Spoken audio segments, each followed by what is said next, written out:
Okay, another update. I'll just get right down to it, trying to do the rear subframe stuff. So I got some free time today, and this is what I've gotten done so far. The complete left side is all assembled. The axle is in, everything is torqued to spec.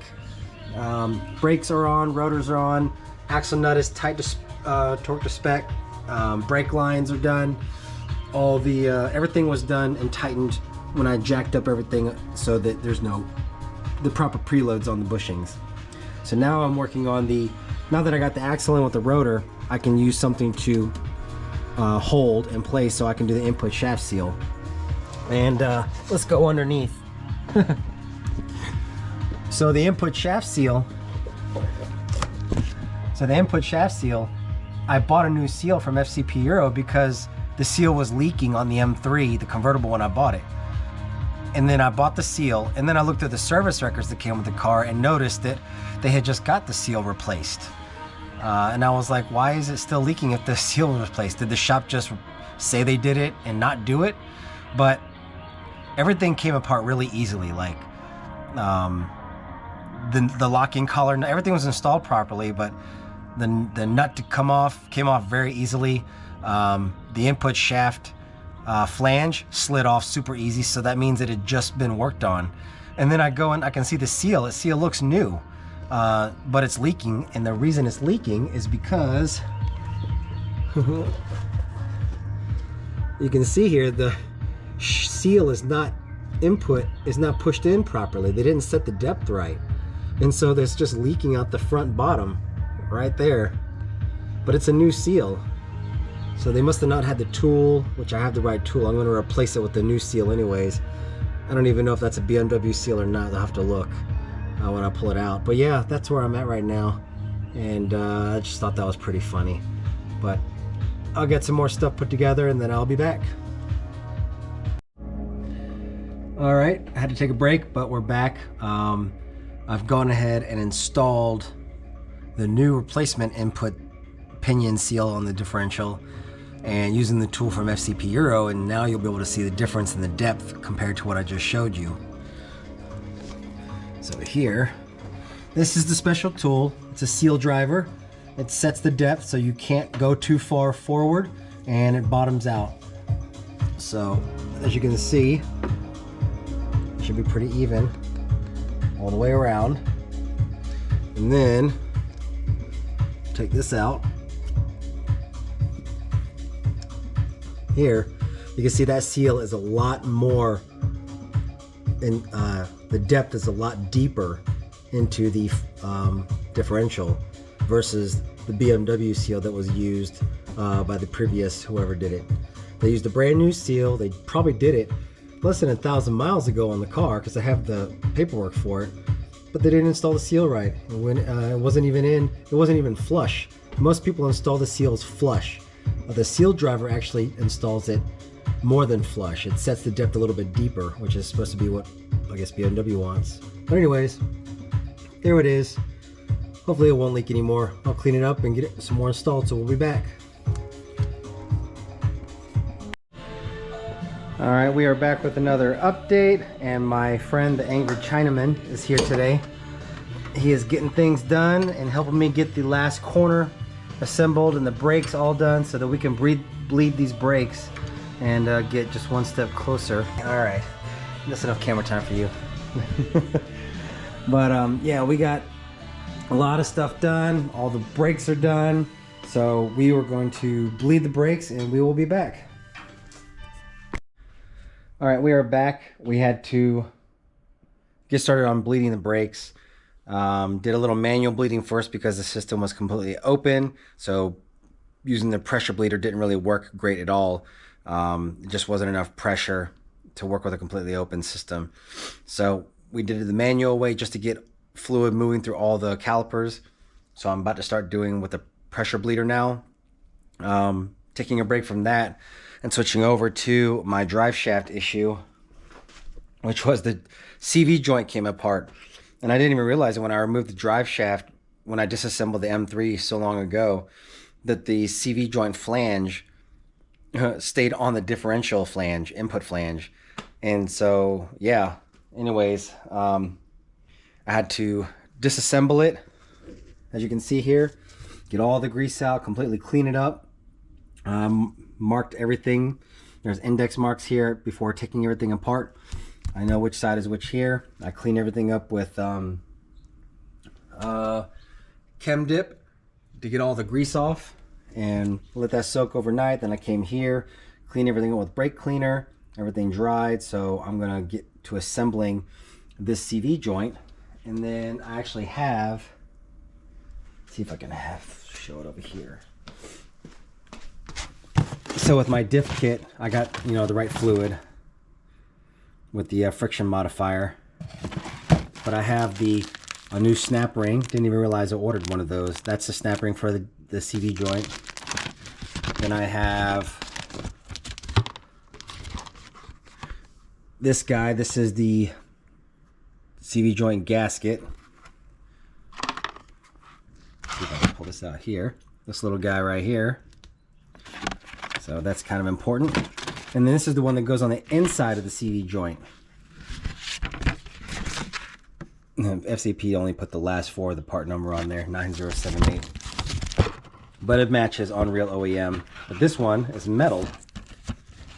And it goes on the inside of the flange. I'm sorry guys, I'm trying to get this gasket out. But yeah, here it is. This will go on the inside of the flange when I reassemble it. So luckily I had all the stuff that I needed, which was nice. And I got a little worried and nervous dealing with this, that I was missing a dust cap on the drive shaft on the end of the CV joint, but apparently M3's never had a dust shield, only the non-M330 drive shaft. So as long as I can get this together and packed full of grease and reassembled, I should be good to go. So I'll do that, then I'll work on bleeding the brakes, and then I'll be back with another update. I've gone ahead and taken a few minutes to reassemble this CV joint. Watched a few videos on how to do it, and looked at my indexing marks. I have an index mark that I made right here. I know that this is the front that goes against the input flange, because one, here's the pry marks where you can pry it off, but two, this is the line where the dust cap on the drive shaft side snaps into. So this is the back and this is the front being the part that goes to the differential. And I marked this on the front because I only had access to it before I disassembled everything, because the back half was on the back. So I got this marked, and there's a mark on the drive shaft that I made so that I can line the right splines up in case it even matters for balancing. Probably doesn't because it's at the end of the drive shaft anyways, but it is back together. Should be assembled properly. I made sure to follow the rule of the wide tooth goes to the small tooth goes to the wide tooth, and then stagger it all the way around. And pretty much if you did it wrong, you'll get no movement in the universal joint because it'll be locked. And there is movement. It's a little dry right now. I need to lube it up, but I'll do that before assembly. I'm going to get back to bleeding the brakes now, so I'll get back to that and I'll be back. Okay, let's get to the drive shaft. Last update was, you saw it. Anyways, here's what this one looks like now. So I repacked my CV joint, cleaned everything, put it back together, repacked it, put it back onto the splines, I packed all the grease that I could, and then I cleaned off very carefully this area for this new gasket. And then I tried to use the picture from ECS that shows the BMW drive shaft the way it comes, and I tried to mimic the way they apply the grease. So hopefully that's it. It's pretty darn close. So I'm just gonna send it. All right, the brakes have been bled. We just did it the manual way. Tried to use a pressure bleeder. For some reason, pressure bleeder was just not working. 20 psi, and cracked open every single bleeder valve on the calipers, and barely anything comes out, and the pressure doesn't drop. Doesn't make any sense. Nobody on YouTube or forums has that problem. It just works for them. Don't know why it's not working for me. So I had a friend come over, and we just did it the manual way, and the manual way worked great. And then we used the MK60 bleed procedure with INPA to finish it off. Pedals nice and firm, no more air bubbles, and nice clean fluid all throughout. So I don't know what's up with that, but it is what it is. All right, let me try to get this drive shaft in and get the other axle in, and then I can show you an update of everything that's been done. All right, I'll be back. All right, last video for the day or the night, whatever it is. Showing the progress that I got done. I didn't get as much done as I had hoped because of the issues with bleeding the brakes. Was able to get the brakes bled, but it just put me behind a little bit. My goal was to have the car on the ground, and that didn't happen. The only thing that's left to do now is put the exhaust on, section 1, 2, and 3, and that's it, really, and then putting the wheels on. But so what I got done now was we got everything is assembled on the rear end now. The trailing arms, control arms, brakes, suspension, everything. And then that's, you know, both sides are done. They look good. Then, you know, we got the axles in.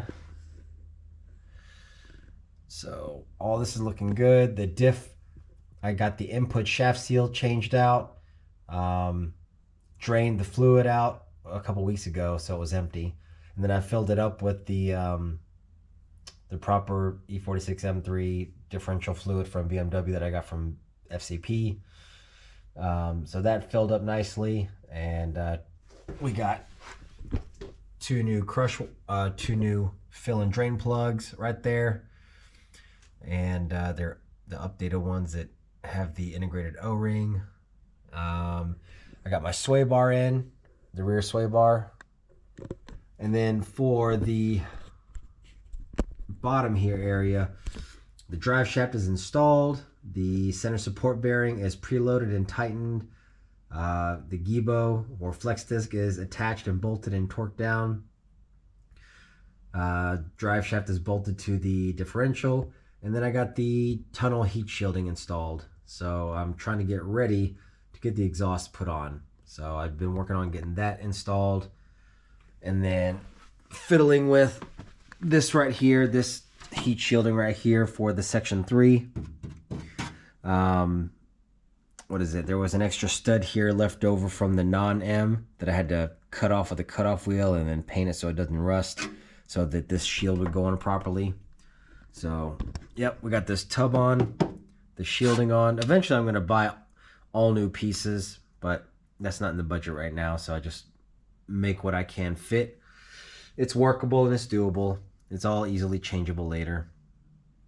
But yeah, I'm going to call it a night, get some rest, and then hopefully sometime this week I can get the section 1 and 2 on and the 3 on, and then get this thing started and on the ground and, you know, get it going. So hopefully I'll be back for some more updates. I did go ahead and finish coating some more things in the car. Now that all the airbags are hooked up, I went ahead and used PA Soft or BMW Scanner to clear all the airbag codes, and then because I'm running the M6 seats, it has a different occupancy sensor, so I had to disable the occupancy sensor system so it doesn't trigger an airbag light. What else? Now that the brakes are bled and all the ABS sensors are in, there's no more brake lights, which is good. No more TPMS light. And then now that the drive shaft is installed, I'm hoping that once I can get the whole exhaust on, so it's not open header, I can run the whole SMG, whatever that's, you know, the software to go through all the gears and bleed the whole system. I want to go through all that one more time, so now that the drive shaft is connected, hopefully it'll actually pass and not have any errors about clutch control. So I'll be back with an update with that too. All right, thanks. We'll be back. All right, very good progress today. Got the exhaust put on, sections 1, 2, and 3, all new gaskets, the donut gasket at the header, the 2 gaskets between section 1 and section 2, and then not for section 3. They were still good though, I'm pretty sure. So anyways, yeah, so we have the section 3 on, got all the heat shielding on, went ahead and ran the wires for the PDC. I've got these Trinity adjustable bumper brackets, which really are pretty awesome. They definitely gave me a lot more range of movement with the bumper, being able to push it in, and was able to get it lined up with this. I did some fender rolling and rolled the inside of the fender a little bit more to match the other side. Was able to pull this corner out a little bit here, and so I got the bumper to line up this way, which was nice. And I went ahead and put seam sealer all the way through here, so I don't want that rusting up and getting water in there. This side, we did the same thing, did some seam sealer on the inside after rolling it, pulled this corner out. I did dent it right here by mistake, so I'll have to get that PDR'd out, and then also we can fill that in a little bit with filler. It's not too bad. I got the bumper bracket there. Fuel pump relay is installed, so we are ready to try starting this thing tomorrow. And then if I can get this thing started, then I'll do another SMG test and make sure everything's good with the clutch. And yeah, so hopefully I'll have another update with that. But this is good. This is good progress, because with this done, I can put wheels on it, I can lower it on the ground, and I can take it to a shop to get aligned and go get it registered and get emissions done on it and start driving it. There's one more thing I'll have to do. Hopefully I'll get it done this weekend, and that is putting the hood on with the fenders and the front bumper. So I'll make some more progress videos as I'm going through that process. I haven't forgot about that yet. I was just kind of saving that for last, because those are a little bit more bolt-on than everything else. But I'm really looking forward to it. I can't put the hood on right now because the car is so high on the quick jacks that the hood's going to hit the rails right there. So I need to get this thing on the ground first. I do need to also install the splash shield. Just thought about that. The inner wheel wells, they go underneath, so I'll get those installed. But yeah, I'll have some more updates hopefully later this week. All right.